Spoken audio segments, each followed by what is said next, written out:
이강인 정말 안 그랬냐? 이강인 4인방 속한 오형규의 폭로 듣고 손흥민 붙인 손흥정 감독의 발언. 오형규, 흥민이 형 참 안타깝다. 이강인의 이상한 표정을 본 황희찬. 축구 국가대표팀 주장 손흥민과 이강인 선수의 다툼이 이슈화되면서 시끄러웠다. 두 사람의 행보 하나하나가 많은 이들의 관심을 받는 상황이다 보니 사건의 크고 작음을 떠나 각양각색의 해석과 의견이 그야말로 쏟아졌다. 활화산처럼 번져버린 이야기의 불씨를 한순간에 잠재운 것은 손 선수의 개인 사회관계망 서비스, SNS, 계정에 올라온 짧은 글과 함께 이 선수와 함께 환하게 웃는 사진 한 장이었다. 특히 사진과 함께 게시된 780여자의 글에는 손 선수의 남다른 주장으로서의 품격이 고스란히 실렸다. 읽는 내내 좋은 글이란 이런 거구나라고 진심으로 느끼게 했다. 15년차 글쓰기 선생님이자 문해력을 연구해온 입장에서 손 선수의 이번 글을 면밀히 살펴보고 좋은 글의 기준을 감히 슬쩍 말하고자 한다. 우선 손 선수는 이슈가 된 이 선수의 행동을 먼저 언급했다. 진위를 떠나 이 선수가 반성하고 있고 자신을 비롯한 대표팀 동료에게 진심 어린 사과를 했다고 첫 문장에 담았다. 이 선수의 사과 여부에 대한 논란 자체를 불식시키면서 글을 시작했다. 그래서 첫 문장은 매우 중요하다. 첫 문장이 글의 전부를 좌우한다고 해도 과언이 아닌데 손 선수는 화두에 과감히 자신의 입장이 아닌 이 선수의 현재 행동에 대해 언급함으로써 마음고생이 심했을 후배를 먼저 배려하는 태도를 보였다. 이후 그는 자신의 어린 시절을 언급하며 이 선수의 행동이 어린 나이에 누구나 한 번쯤 할 수 있는 실수였다고 정의했다. 그래서 필자만의 정의는 매우 중요하다. 필자가 개념을 어디까지 정의하느냐에 따라 글의 테두리가 정해진다고 볼 수 있다. 손 선수는 이 선수의 이번 행동을 하나의 실수로 정의함으로써 이번 일로 벌어진 이 선수의 인성 논란 자체를 논하는 것이 과한 해석임을 명시했다. 더불어 이후 아끼는 후배인 이 선수가 지속적으로 성장할 수 있도록 특별히 보살펴주겠다고 언급하며 사건 후 둘 사이에 잔존했던 앙금 자체에 대한 의혹을 더는 증폭시키지 않았다. 하지만 그래서 이 선수의 행동을 두둔하기만 한 것은 아니다. 글의 말미에 같은 상황이 와도 자신은 같은 행동을 했을 것이라고 언급하며 대표팀의 주장으로서 자신의 평소 신념과 태도를 여과 없이 밝혔다. 단 이후 글엔 다음에는 좀 더 지혜롭고 현명하게 행동하겠다고 피력했다.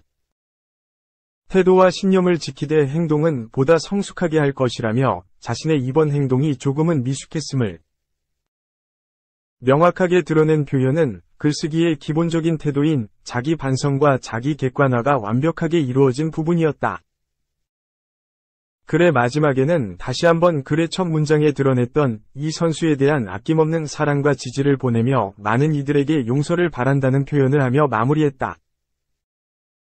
좋은 글의 기준이 무엇인지 많이들 묻고 수없이 고민한다. 이번 손 선수의 글을 보며 지금의 글을 만든 것은 아버지의 헌신적인 노력, 개인의 기량 향상을 위한 노력뿐만 아니라 품격 있는 인성, 그리고 타인을 배려하되 자신을 보호할 줄 아는 내밀한 품성, 자기 생각과 감정을 명확하게 드러낼 줄 아는 자기 표현력에 있다고 느꼈다. 좋은 글의 기준도 이와 같다. 안녕하세요. 손흥민입니다. 오늘은 조금 무겁고 어려운 얘기를 하려고 합니다. 강인이가 진심으로 반성하고 저를 비롯한 대표팀 모든 선수에게 진심 어린 사과를 했습니다. 저도 어릴 때 실수도 많이 하고 안 좋은 모습을 보였던 적도 있었지만 그때마다 좋은 선배들의 따끔한 조언과 가르침이 있었기에 지금의 제가 이 자리에 있을 수 있다고 생각합니다. 강인이가 이런 잘못된 행동을 다시는 하지 않도록 저희 모든 선수가 대표팀 선배로서 또 주장으로서 강인이가 보다 좋은 사람, 좋은 선수로 성장할 수 있도록 옆에서 특별히 보살펴주겠습니다. 저도 제 행동에 대해 잘했다 생각하지 않고 충분히 질타받을 수 있는 행동이었다고 생각합니다. 그러나 저는 팀을 위해 그런 싫은 행동도 해야 하는 것이 주장의 본분 중 하나라는 입장이기 때문에 다시 한번 똑같은 상황에 처한다고 해도 저는 팀을 위해 행동할 것입니다. 하지만 앞으로 더 현명하고 지혜롭게 팀원들을 통솔할 수 있도록 노력하겠습니다. 그 일 이후 강인이가 너무 힘든 시간을 보내고 있습니다. 한 번만 너그러운 마음으로 용서해주세요. 대표팀 주장으로서 꼭 부탁드립니다. 그리고 일간에서 나온 이야기 중에 대표팀 내 편 가르기에 대한 내용은 사실과 무관하며 우리는 늘 한편으로 한 곳만을 바라보려 노력해왔습니다.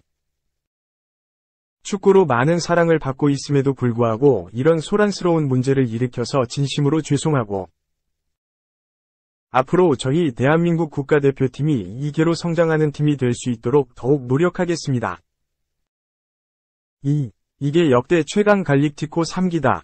공격진의 음바페, 수비진에도 최고, 합류, 레알 마드리드 역사상 가장 무서운 팀.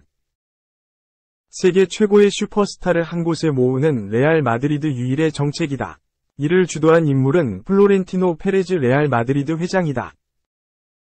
여전히 페레즈 회장은 레알 마드리드의 회장이다. 그는 야심찬 갈락티고 3기를 준비하고 있다. 한 축이 완성됐다.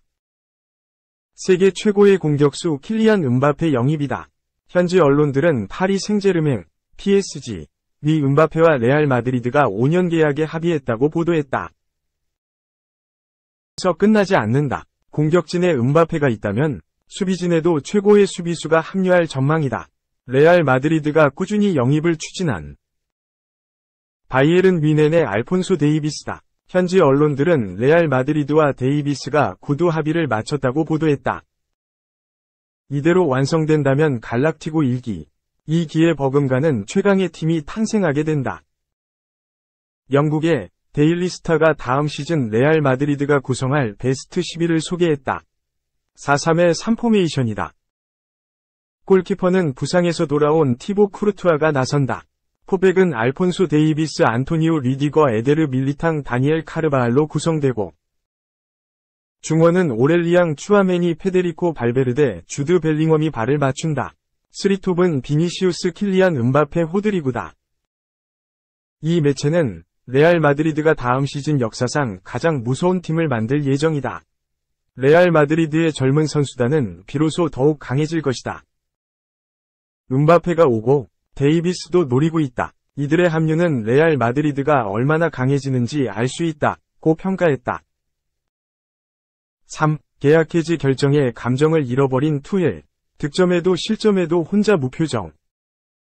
토마스 투엘 바이에른 뮌헨 감독은 해리 케인이 골을 넣었을 때도 마누엘 노이어가 실점했을 때도 아무 표정을 짓지 않았다. 어차피 떠날 팀 히노에락은 사치라는 듯한 얼굴이었다. 25일 한국 시간 독일 뮌헨의 알리안츠 아레나에서 2023-2024 독일 분데스리가 23라운드를 치른 바이에른이 RB 라이프치히에 2-1로 승리를 거뒀다. 최근 컵대회 포함 3연패 수렁에 빠져있던 바이에른은 토마스 투엘 감독을 이번 시즌을 끝으로 내보낸다고 발표한 뒤 연패를 끊었다. 선두 바이엘 공사 레버쿠젠 19승 4무, 승점 61, 추격은 가능성이 매우 희박해졌지만 바이에른은 이번 승리로 승점 53점, 17승 2무 4패, 2대며 승점차를 8점으로 유지했다. 투엘 감독은 앞선 3연패 후 이번 시즌을 마치면 바이에른을 떠나기로 합의했다. 경기 전날 기자회견에서 시한부 임기에 대한 껄끄러운 질문을 받을 때도 마치 남 이야기하듯 답변에 화제를 모았다. 오히려 상황이 명확해졌기 때문에 난 자유를 얻었다고 말한 것이다. 남은 시간은 정해져 있으니 이제 내 마음대로 하겠다는 말로 해석될 수 있었고 그 말처럼 이튿날 파격적인 라인업을 내놓았다. 센터백 김민재에게 휴식을 주고 에릭 다이어를 선발로 배치했으며 그동안 고집스럽게 미드필더로 기용한 요주아 키미히를 마침내 라이트백으로 옮겼다. 득점과 실점 상황에서 투엘 감독이 보여준 표정은 어떤 격렬한 골 세리머니 못지않게 흥미로웠다. 케인의 선제골에 벤치의 감독과 스태프들이 일제히 벌떡 일어나며 환호했지만 투엘 감독은 엉덩이를 떼지 않았다. 오히려 물을 따서 한 모금 마시며 냉정한 얼굴로 경기장을 바라봤다. 특히 투엘 감독 바로 앞에서 환호한 인물이 크리스토프 프로인트 단장이라 둘의 태도가 더 극적인 대비를 이뤘다. 투엘을 내보내는 남자와 투엘의 감정은 완전히 반대였다. 이후 동점골을 내줄 때도 투엘 감독은 앞선 경기들처럼 화를 내는 대신 평온한 얼굴로 코치와 태블릿 PC를 보며 대화를 이어갔다. 자기 일에 몰두하고 있을 때는 오히려 사소한 일에도 불같이 화를 내며 열정이 식으면 늘 옅은 미소로 일관하는 게 투엘 감독의 방식이다.